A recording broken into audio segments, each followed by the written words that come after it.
3, 2. Dios les bendiga, mis hermanos. Hoy, como todos los domingos, estamos con la iglesia en casa. Antes de ir a la parte del sermón, quiero darles algunas informaciones importantes que debemos saber. Yo, como pastor, estoy muy interesado en abrir las puertas de la iglesia. Y creo que la mayoría de los pastores queremos y deseamos tener nuestra gente congregada en nuestros templos. Pero lamentablemente no podemos hacerlo porque tenemos que ceñirnos a las autoridades. Le tenemos autoridades por encima, tenemos al gobierno que todavía no se ha pronunciado en la Dirección de Justicia y Cultos de que nosotros podemos aperturar nuestros templos.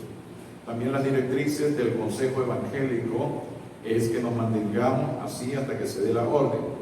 Cominella, que es la representación de las iglesias aquí en el estado Lara, de la Confraternidad de Pastores, también ha dicho que debemos mantenernos en la prudencia hasta que haya una orden de que se pueda aperturar el templo. Más, tenemos un comunicado emanado de nuestro Ejecutivo Nacional de las Asambleas de Dios de Venezuela que nos dice que tenemos que ceñirnos a las directrices gubernamentales hasta tanto pues haya un pronunciamiento que nos permita, sea en forma parcial o total, la apertura de nuestros templos.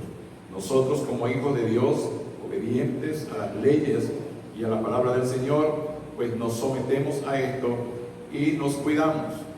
El asunto es que tenemos que tratar de cuidarnos porque sabemos que sí existe el problema de COVID-19 y tenemos que guardar nuestra membresía. También como pastores estamos al cuidar de nuestro rebaño y no queremos ponerlo en riesgo. Así que mis amados hermanos, ancianos, que son los que la mayoría de las veces a veces no entienden ni comprenden esta situación, quiero decirle que buscaremos la manera, otra forma de poder acercarnos con ustedes, pero lamentablemente el templo no podemos abrirlo. Pero es el templo físico, más el templo espiritual somos todos nosotros, y así que congregados en casa, allí también está el Señor, porque dice que donde estén 2 o 3 congregados en su nombre, allí está Él. Ahora quiero compartir con ustedes una serie de mensajes que voy a empezar este domingo y vamos a continuar en todos los domingos acerca del libro de Apocalipsis. En el capítulo 1 de sus Biblias hay un título que se llama La revelación de Jesucristo. Y nosotros vamos a hablar de la revelación del Hijo de Dios. De esa manera vamos a enfocar el tema utilizando Apocalipsis capítulo 1, versículo 1 al 20. Y vamos a entrar en un análisis de la revelación del Hijo de Dios. Siempre el hombre quiere saber qué sucederá en el día de mañana, qué va a traer el mañana a su vida. Estamos siempre en la expectativa de saber qué va a acontecer. Y más ahora en la situación coyuntural que estamos viviendo, estamos preocupados por saber qué va a ocurrir en las próximas semanas, en los próximos meses, hasta cuándo va a durar esta situación. Y siempre estamos empeñados en eso. Y hoy más que nunca hay mucho interés en saber del futuro. Alguna gente se está programando, está haciendo planes y preparando estrategias porque dicen que deben preparar el mundo de ahora o la gente de ahora para enfrentar los retos o el mundo del futuro. Y hay muchas películas que se han hecho sobre el futuro. Hay la película de Armagedón, la película del fin del mundo, otras muchas más basadas en el libro de Apocalipsis. Y yo en la exposición de este sermón no quiero ser muy exhaustivo en el trato del texto, sino más bien voy a enfocarlo de una manera selectiva. Lo que queremos hacer ver es cómo podemos aplicar este libro importante a nuestras vidas. El propósito es que usted pueda conocer la responsabilidad que involucra nosotros conocer la revelación del Hijo de Dios.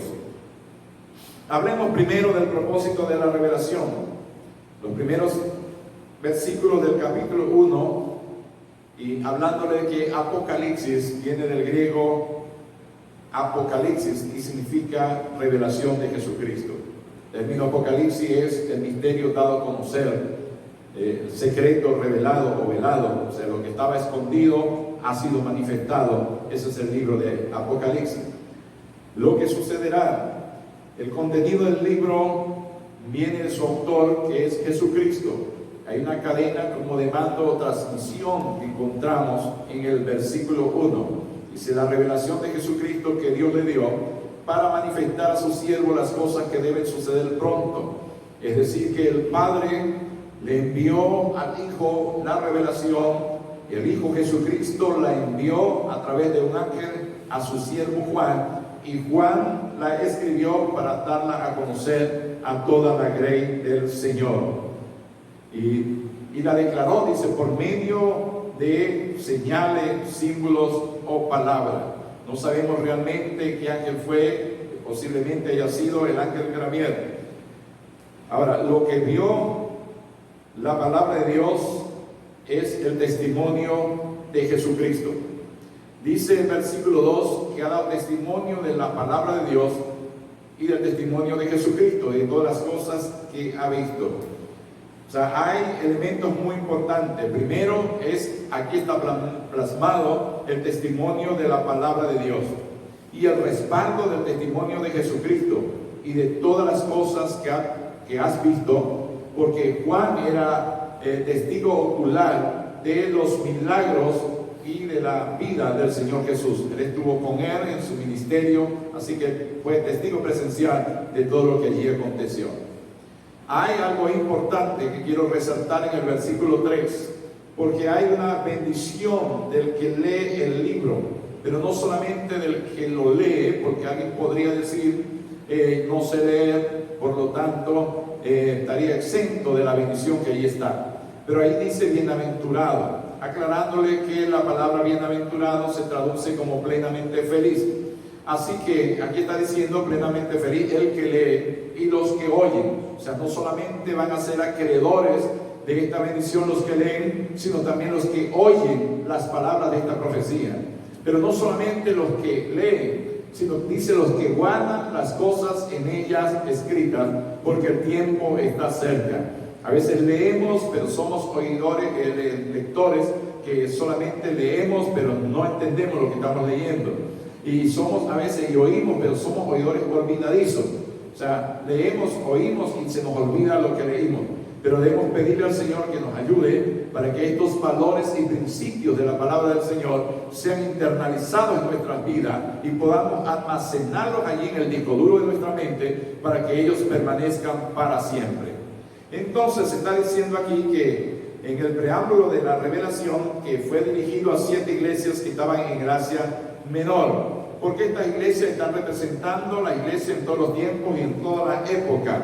Pero nosotros queremos enfocarnos más que todo en la revelación de Jesucristo. Entonces, para eso vamos a enfocarnos en las partes que esta lectura está hablando acerca del Señor. Primero lo describe de la siguiente manera. Dice que fue Jesucristo el testigo fiel, el primogénito de los muertos, el soberano de los reyes de la tierra, al que nos amó y nos lavó de nuestros pecados con su sangre. Cuando se habla del testigo fiel, porque él fue testigo fiel del plan de Dios hasta cumplirlo de manera perfecta con su muerte en la cruz del Calvario. El primogénito de los muertos, porque él fue el primero en ser levantado con cuerpo glorificado para ir al cielo. Él es el principado en todas las cosas. Él es la fuente, Él es el gobernador, el principio de todo lo que tenemos y es el origen de toda la creación. Él tiene autoridad suprema sobre la muerte. También Él es el gobernador, Él es el soberano de los reyes de la tierra. Mis amados hermanos, nosotros estamos confiando, hay gente que se siente orgullosa porque son familiares cercanos a alguien que está en cierto estado de poder normal en la tierra, de poder político, religioso, militar o como sea. Pero usted y yo pertenecemos, somos hermanos del Rey de Reyes y Señor de Señores, el Señor Jesucristo. Así que Él está sobre todos los reyes de la tierra. En el versículo 5 y 6 es como un canto espiritual, es como una doxología que encontramos ahí en ese capítulo 1. Habla del primogénito de los muertos, el que nos lavó de nuestros pecados, nos hizo reyes y sacerdotes para Dios su Padre. Y luego dice, a Él sea la gloria por los siglos de los siglos. Amén. Él es el que merece la gloria en todas las cosas. Y luego vemos esa revelación de Jesucristo. Las circunstancias en las cuales se encontraba Juan en el libro de Patmos, dice que era en el día del Señor. Los historiadores dicen que él duró 18 meses allí en esa isla, que Domiciano lo desterró allí y estuvo allí hasta el año 95 después de Cristo. Y en el año 96 el emperador Nerva fue el que le dio su libertad. Pero él no estaba en una cárcel, no estaba en un penal, pero estaba en esa isla solitario. Y dice la Escritura que él estaba en el día del Señor. No sabemos realmente cómo describir el día del Señor. Tal vez era un día domingo o era el día de resurrección del Señor. O tal vez está hablando de un tiempo escatológico. Ahora, ¿qué instrucciones se le dio allí a Juan? Dice que él escuchó la voz de Cristo o del ángel que le dijo, escríbelo y envíalo a la iglesia. Versículos 12 al 16, nosotros encontramos el contenido de la visión. Y luego está hablando de 7 candeleros. Y esos 7 candeleros de oro, según el versículo 12, está hablando que son las iglesias individuales esparcidas entre las naciones. Y algo importante que yo quiero recalcar allí en ese versículo 12 es que dice que él estaba en medio de los 7 candeleros de oro. Y si los 7 candeleros de oro son la iglesia, entonces está hablando que el Señor vive y se pasea en medio de su iglesia. A veces somos irreverentes en nuestras actividades eclesiásticas, a veces nuestros cultos, o yendo un poco más allá, aún en las células, porque es la iglesia en miniatura, a veces pensamos y decimos que no hay mucha importancia, y mientras está la adoración y el desarrollo del culto, nosotros estamos en otras acciones. Algunos están metidos en el celular, otros están viendo algunas revistas, otros están pendientes de otras cosas, pero no estamos concentrados en la persona del Hijo de Dios. Cuando uno va a un sitio que es de suma importancia y hay alguna reunión importante, y cuando llega el actor o la persona principal de esa reunión, los que están allá se ponen en pie para reverenciar pues el honor que esa persona se merece. Y cuando nosotros estamos en la iglesia, nosotros no tenemos la visita de un gobernante, no tenemos la visita de una persona especial de la tierra, pero no dice que nos visita, sino que está allí con nosotros, está paseándose en medio de su iglesia, el Rey de Reyes y Señor de Señores, el Señor Jesucristo. Por lo tanto, deberíamos de ser más reverentes en nuestros cultos. Deberíamos estar concentrados en adorar y alabar al Señor. Que ese cántico que dice yo vine a adorar a Dios se haga de verdad realidad en la vida de nosotros y en nuestros corazones. Que nuestro estilo de vida en la iglesia sea un estilo de vida reverente. A veces somos muy reverentes, la gente habla, voltea, está pendiente del compañero. No sé por qué razón, pero en las iglesias tradicionales no hay baño y la gente va a la misa tradicional y dura allí 2 horas y ninguno le da ganas de hacer ninguna necesidad. Pero en la iglesia de nosotros le da sed, le da ganas de ir al baño, le dan ganas de pararse, y etcétera, etcétera, tantas cosas que interrumpen el culto que estamos llevando. Pero mis amados hermanos, cuando esté en la iglesia, usted olvídese del que tiene al lado y concéntrese en la figura principal que está allí, que es el Señor de Señores y el Rey de Reyes. Recuerde que aquí dice que Él está en medio de los 7 candeleros. Eso está diciendo que Él se pasea en medio de su iglesia. Y en cada reunión que nosotros tenemos, Él debe ser el centro de nuestra atención, el centro de nuestra adoración, y por lo tanto tenemos que ser reverentes a la presencia del Señor. Debemos procurar tener una conexión íntima con Cristo en nuestras reuniones. Ahora fíjese cómo se nos está describiendo allí al Señor Jesucristo. Dice que era el Hijo del Hombre, el Mesías. Entonces habla de su vestido y dice acá que él estaba vestido de una ropa que llegaba hasta los pies y ceñido por el pecho con un cinto de oro. Cuando habla de sus vestidos, está haciendo una figura como al sacerdote que se mencionaba, al sumo sacerdote del Antiguo Testamento. Solamente que aquel sumo sacerdote entraba solamente una vez al año al lugar santísimo para ofrecer sacrificio por sus propios pecados. Ofrecía sacrificio por el pueblo y también por sus propios pecados. Y solamente lo hacía una vez al año. Y esto tenía que hacerlo rutinariamente todos los años y durante todo el tiempo de su vida. Pero el Señor Jesucristo, dice la Escritura, que Él entró una sola vez y para siempre en el santuario. Y Él hizo el sacrificio perfecto por nuestros pecados. Para que me entienda esto de mejor manera, voy a explicárselo así. Cuando Cristo murió, dice que era la hora tercera, era como las 3 de la tarde, y cuando Él expiró en la cruz, dice que el velo del templo se rasgó, no de abajo hacia arriba, sino de arriba hacia abajo, indicándonos que el cielo se estaba abriendo para que de la tierra tuviéramos entrada libre hacia el cielo. Y dice en el libro de Hebreos que no tenemos un sumo sacerdote que no pueda compadecerse de nuestras debilidades, sino uno que fue tentado en todo según nuestra manera de vivir. Entonces Cristo, en su dignidad y honor como sumo sacerdote, estableciendo su obra sacerdotal, Él entró a hacer expiación por nuestros pecados de una vez para siempre.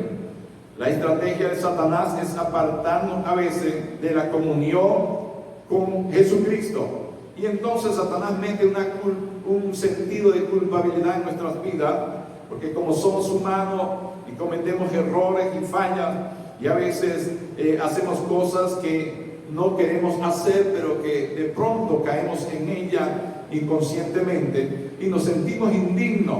Y entonces nos acercamos de Dios porque nos han mostrado tradicionalmente en las religiones, y a veces nosotros hemos caído también en el error de presentar un Dios que está con un látigo en la mano, un Dios severo, un Dios airado, que está esperando que ese pecador se resbale para mandarle todo su juicio, castigarlo y ponerlo pues allá en mucha dificultad para que pague por sus pecados y todo lo que ha hecho.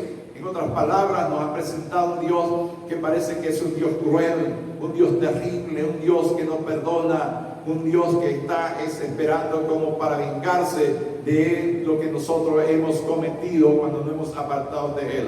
Pero el Dios que yo encuentro en la Biblia, el Dios que me presenta la Biblia, es un Dios diferente. La Biblia habla de un Dios de amor, un Dios que se compadece de nosotros, que dijo el salmista que nos ve no conforme a nuestras rebeliones, porque si nos viera conforme a nuestras rebeliones, nuestros pecados, moriríamos, porque nadie podría enfrentarse con su santidad. Sin embargo, dice que Él nos ve conforme a su misericordia. Y la palabra misericordia viene del griego katía, que es lo que se utiliza para hablar del corazón.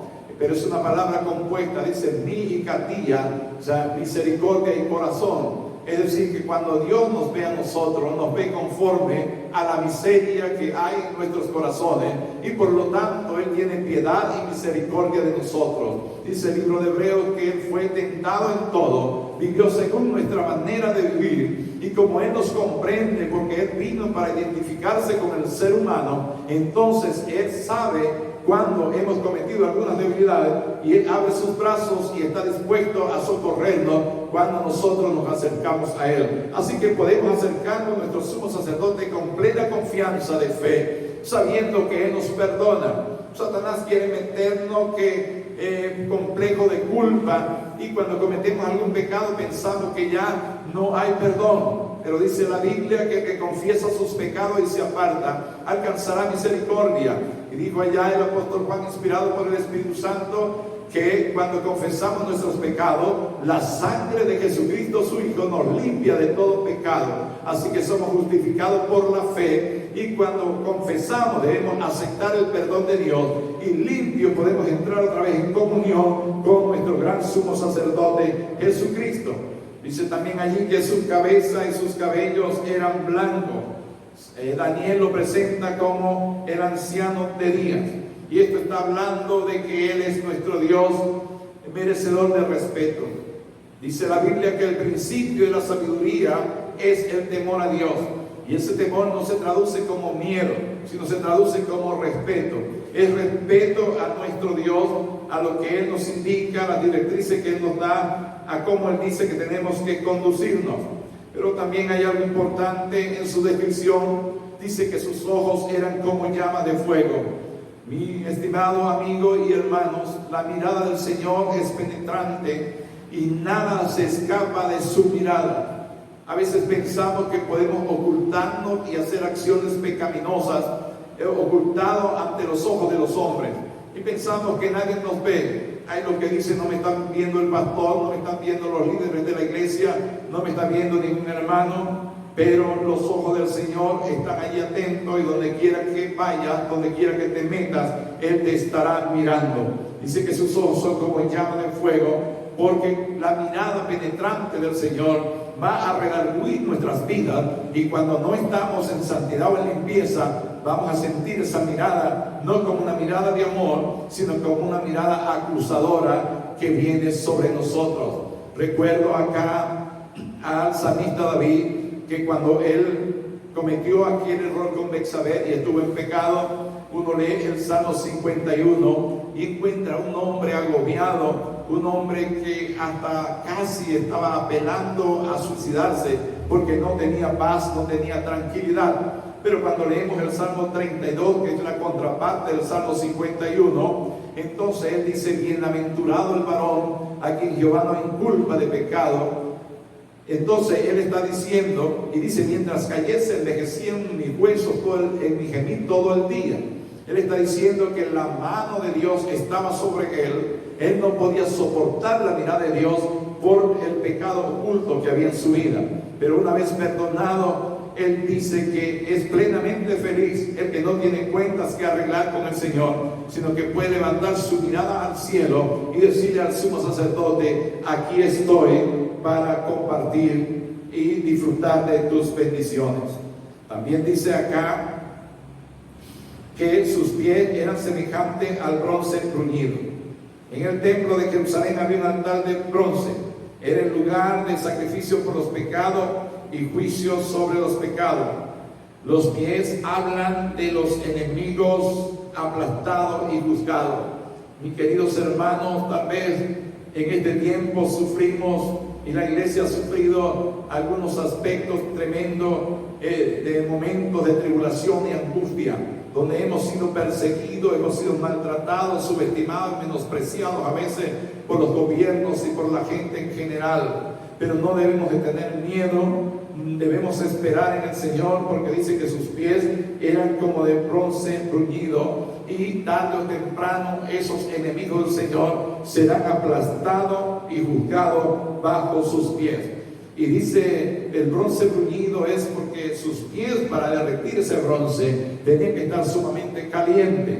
Así que el Señor puede derretir toda artimaña del diablo, porque Satanás siempre se va a levantar contra su iglesia, pero estamos anclados en la palabra del Señor. Y allá en Mateo el Señor dijo que las puertas del Hades no prevalecerán contra la iglesia del Señor. Es decir, si el infierno se abre y salen miles de demonios para atacar la iglesia se mantendrá en pie y ellos serán derrotados, porque nosotros tenemos el poder del Señor y ellos serán pisados bajo el pie poderoso del Señor Jesucristo.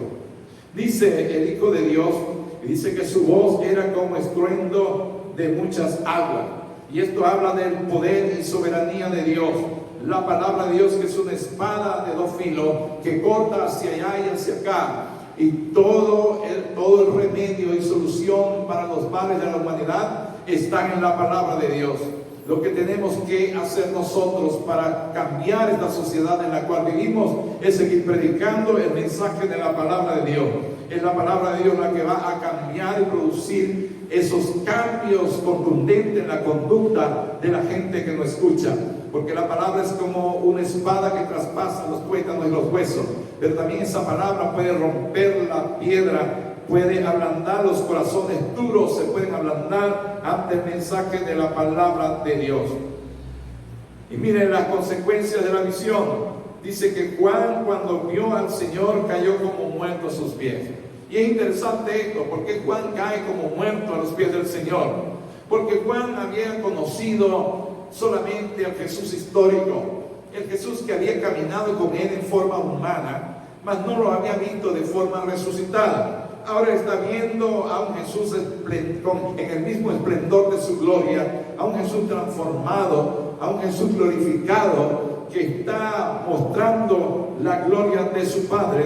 Y por eso Juan dice que cae como muerto, porque no puede soportar ese resplandor de la gloria del Señor. Sin embargo, Juan no murió, sino que él salió de allí a dar testimonio de lo que Dios había hecho en su vida. Mis amados hermanos y amigos, cuando tenemos una experiencia con el Señor, esa experiencia nos ayuda para que nosotros podamos testificar de lo grande que es Él. Dios nunca va a traer mal a nuestras vidas. Cada vez que tengamos un encuentro con Él de manera natural o sobrenatural, la intencionalidad primera de Él es bendecir nuestras vidas. Para eso quiere el Señor bendecirnos. Así que este libro fue escrito por Juan y nos da esta revelación de Jesucristo, el Hijo de Dios. Y luego terminamos o concluimos que antes de concluir este mensaje de la palabra de Dios, tenemos que tener una visión clara de quién servimos, de Jesucristo, el Hijo del hombre, el Hijo de Dios. Dejemos que sus ojos nos penetren, que su mirada queme toda la impureza que haya en nosotros, que los carbones encendidos del altar purifiquen nuestras lenguas, que escuchemos su voz poderosa que eliminará todo ruido de angustia, de temor en este mundo, porque hay ruidos que nos quieren desequilibrar, que nos quieren traer angustia, como lo que estamos viendo hoy, donde el miedo cada día se ha hecho más propaganda y se ha apoderado de las vidas de las personas, y muchos están atemorizados solamente escuchando esos ruidos. Pero cuando escuchamos la voz de Dios, esos ruidos son apaciguados y entonces empezamos a tener esperanza en la palabra del Señor. Tenemos que reconocer que Él es quien domina nuestras vidas, que Él es el centro de nosotros, que su poder y su soberanía están sobre nuestras vidas, que Él nos conduce, nos dirige, y que solo Él debe ser el centro de nuestra existencia, y no debemos dejarnos guiar por ninguna otra cosa que no sean sus directrices. Tenemos que reconocer que no podemos hacer nada sin el poder del Espíritu Santo. Es Él quien nos motiva en su ministerio en nosotros, que glorificará al Señor Jesucristo en nuestras vidas. Tenemos que tener muy claro nuestra misión. A Juan le fue dado claramente lo que él tenía que hacer. Y nosotros, ¿qué tenemos que hacer? Nosotros tenemos que predicar todo el consejo de Dios, es decir, su palabra, hacer su voluntad y ser conformados a la imagen de su amado Hijo Jesucristo. Así vamos a glorificar a nuestro Dios. Así que teniendo nosotros esa revelación del Hijo de Dios, apoderémonos de esa visión y demos siempre paso dentro de su voluntad. Qué bueno, mi estimado hermano y amigo, es conocer a Jesucristo. No hay mejor amigo que Él. Y cuando nos internalizamos en este capítulo 1 de Apocalipsis, vamos a encontrar muchas cosas de lo que Él fue capaz de hacer para que hoy nosotros podamos disfrutar de la gracia y el amor del Padre. Así que yo amo a Jesús, usted debe amar a Jesús. Yo le recomiendo, ame a Jesús, porque amando a Jesús nosotros podemos tener libertad para nuestras vidas y podemos lograr esa comunión grande con Él, que nos bendice, y no solamente nos bendice a nosotros, sino que podemos bendecir a otros. Porque cuando Juan recibió el mensaje comunicado del Padre por medio de su Hijo, hoy estamos leyendo esto porque Juan nos lo comunicó. Cuando usted tiene la experiencia con Dios, usted puede ser un canal de bendición a todos los demás. Así que apodérese de Jesucristo, viva la vida de Jesucristo, camine en la vida de resurrección del Hijo de Dios. No esté apegado a Jesús histórico, porque ese es el que tienen las religiones y no produce éxito en la vida. Nosotros caminamos en el Jesús que dice la Biblia, que ciertamente está plasmada en la historia, pero que no se quedó clavado en la cruz, tampoco se quedó metido en la tumba, sino que al tercer día resucitó, se levantó al cielo y está más vivo que nunca, intercediendo por todos nosotros. Ese es el Jesús en el cual nosotros creemos, tenemos nuestra fe y nuestra esperanza. Dios me los bendiga.